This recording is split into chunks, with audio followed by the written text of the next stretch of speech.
Plaintiff Craig Jenkins says he was a victim of Hurricane Katrina and was forced to relocate to Boise, Idaho. Craig claims he became friends with the defendant, but after he went to jail due to being racially profiled, he claims the defendant stole money and property from him.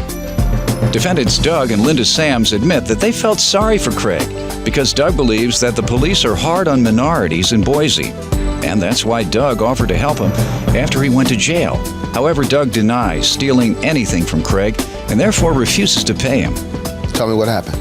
Well, in the year 2005, I became a victim of the Katrina disaster, at which time I lost my wife, so I needed to relocate. And I ended up in Boise, Idaho. When I got there, I was financially strapped, so I decided to work at the men's shelter there, feeding the homeless and everything, till I got on my feet. I needed a car, so I went out and I met this man, Doug Sams, and I told him that if he would allow me to buy this car, I'd buy it off and pay for it in a period of 2 months, which I did. Okay. And I could tell this somewhat impressed him, so I thought that he was a potential friend. Then in July of 2007, I made a mistake. It was a hot, stagnant day, and on the way home, I brought 2 cans of beer. I have a heart problem. I have heart arrhythmia, which I kind of got scared. I was driving to the hospital right. What was the mistake? The mistake was drinking the beer and driving to the hospital, because right out in front of it, I got stopped by the police. I didn't have my medication and everything, so I kind of got scared. Did you tell them I'm rushing into the hospital because I have a medical condition? Where out in Boise, Idaho, the way they put it, they're intolerant of ethnic diversity. So when they stop you, they have an attitude. I understand. But did you tell them? I tried to. For an emergency. Please don't racially profile me or don't deny me services because I'm black. Please let me go into the emergency room. Did you tell them? I tried to, and but what did they say? They don't want to hear it. They wouldn't let you go into emergency? They got a one-track mind. Did they let you go into the... No, sir, they didn't. They took you away? They took me to the Ada County Jail. What did they say they were doing that for? What reason? Oh, well, they put me in jail. They charged me with a DUI. That's what I'm drinking a couple of beers. Sure. All right. Go ahead. Okay. I called Doug Sams the next day and asked him if he could help me get out of jail. Did he? No, he said that he wouldn't do that, but he helped me retrieve back the car that I brought from him if I had paid him for it. Yes, he did. All right. So then what? So the sentence I received was 20 days. I ended up staying in there 62 days. It took that long for me to go back to court. Right during this time, I paid him $50 every time he would bring me money out of my bank account. I released my ATM card to him. Right before I get out, he tells me, he says, hey, I have an apartment that you can rent. Let me get to him first about what you just said about those cars and about getting him out. And by the way, I'm sorry to hear that you believe you were treated wrong because of your ethnicity. That happens a lot all throughout the country, not just Idaho. But one way you can avoid that is by not giving them ammunition. And one way of not giving them ammunition is to not drink and drive. Or drive under the influence. Because if you hadn't been committing a crime, then you would be able to file charges against the police because you had been profiled and stopped and mistreated and jailed because you were black. But in this case, you were jailed because you were drunk driving. So that's the only point I want to make about that. Go ahead. You all give me some background on this. Well, pretty much like he said, he came in November of '06 and wanted to buy a car, and he was homeless at the time.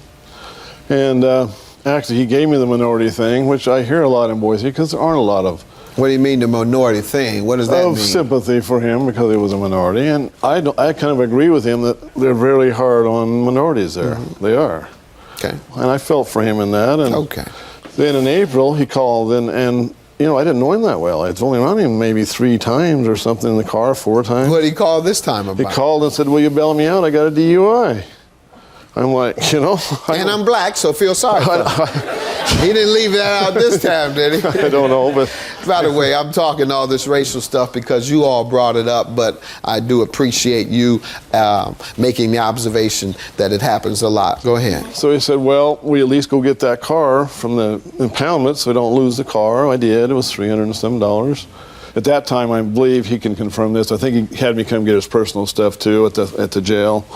He can get his ATM card and so on, you know, so I take care of business for him and so on. Well, let me get back to him because it sounds like some of that business you took care of, he's going to suggest you took too good a care of it. You took a little care of it for yourself because he's suing you about stolen money and stolen property. Excuse me, which I didn't do. Let him tell and then I'll let you Sir, respond. first of all, I can't even sue this man for everything he did to me, but I'm going to get to the crux of it. Okay.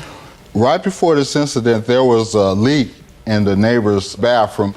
He hires this employee to come over and fix the leak. So when I go to jail, since I'm being treated this way in this neighborhood, I decide to move out of this apartment. He said, hey, why don't you get the guy to move your stuff to the guy that came over to fix the leak?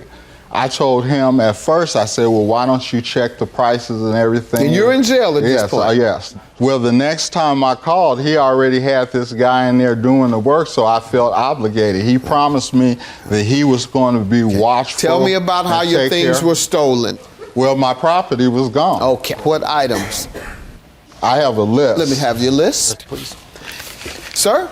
You know, part of the thing with Craig is he kept asking me to do more than I really wanted to do. You know what I mean? But what did you do? So anyway, he agreed to pay for this guy. It was cheaper than I remember anyway, Okay. cheaper than the regular movers. And you hired the guy? So I hired the guy. I rented the storage, got some stuff here, and he moved the stuff over there.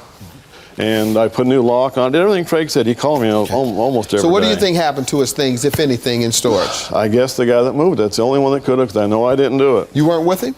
No, I was at work. The guy. You allowed him in to move his things on his own? Right. Is that what you told him you would do? Well, I don't know if we talked about it, but he knew. I told him. See, that's how I felt bad, because I felt like I trusted that guy. My point is, why would you give someone access to this man's house if he doesn't know the man? He agreed to it. Oh, damn. Now, I'm sure he was agreeing to allow you to oversee it, sir. Well, he's not going to know the man. How would he know the man? Right. So why would you allow someone he doesn't know access to his home? That's why I felt bad, because I knew the man and thought I could trust him. Right. So that was your negligence, sir. You were negligent in believing that you could trust someone who burns you, and you say you shouldn't have trusted him, meaning you made a mistake. That's meaning true. you had bad judgment. That's true. That's what negligence is. Sir, what money was stolen? Well, it comes to $853.60. That you believe he used without your authority? That I know that he used without my authority. And what did you tell him he could use it for? Just to pay these bills here that I have listed. And then what else did he do beyond those bills? He stole money out of my bank account. That's not true. Why don't you tell me, sir, about this money and the card that he gave you, and what did he instruct you to use it on, and what did you use it on? I have no record of it, but I used everything he said. I never stole a dime of his. Well, I got all the bank records. Let's see what you have. He authorized you to use his card. He wanted me to bring him commissary. That's a yes? Yes. All right. And you don't know what you spend it on, you say? Oh, I know most of the stuff. I just don't have a record of it because I'm just doing it for him, right? I got him magazines. I paid his commissary several times. I know you had to have him magazines in prison. Let's see. If you didn't pay nothing, Doc. If you didn't get nothing else, you're talking about getting sued. If you didn't get the magazines, Doc, he never brought me. That'd have been emotional distress. Sir, you didn't keep an accounting of what you were buying for the man? No. You didn't think you should have? He would talk to me on the phone. He'd say, okay, I need this and this and this. I go get that much cash. And no, I trusted him. Why would I? Sir, he has details. You're telling me you're not sure. What? I know I didn't take any of his money. Well, that's what you say, but he's presenting me with evidence and details. Let's get to the dog you're suing him about. Well, this woman, I admit that she loves dogs, but I mean, she keeps her dogs in the bathroom and they're locked up all day. Sir, why are you suing her about the dog? Because they stole my dog. Okay. I had a Dachshund puppy and I left it in my bedroom. The next day, they went and they retrieved my dog. I talked to this gentleman on the telephone. I had a lady who could keep the dog for me, but What did he say happened to your dog? Well, when I got out of jail, he had my dog. I saw it on 2 different occasions. Did but you ask him to return it to you? He wouldn't give it back. Sir, you tell me about the dog. He asked me to get the dog out of the apartment. The dog was very, very skinny. That dog was. So anyway, Crazy. it was definitely abused. Anyway, Go ahead. so he asked me to get the dog, right? So I got the dog.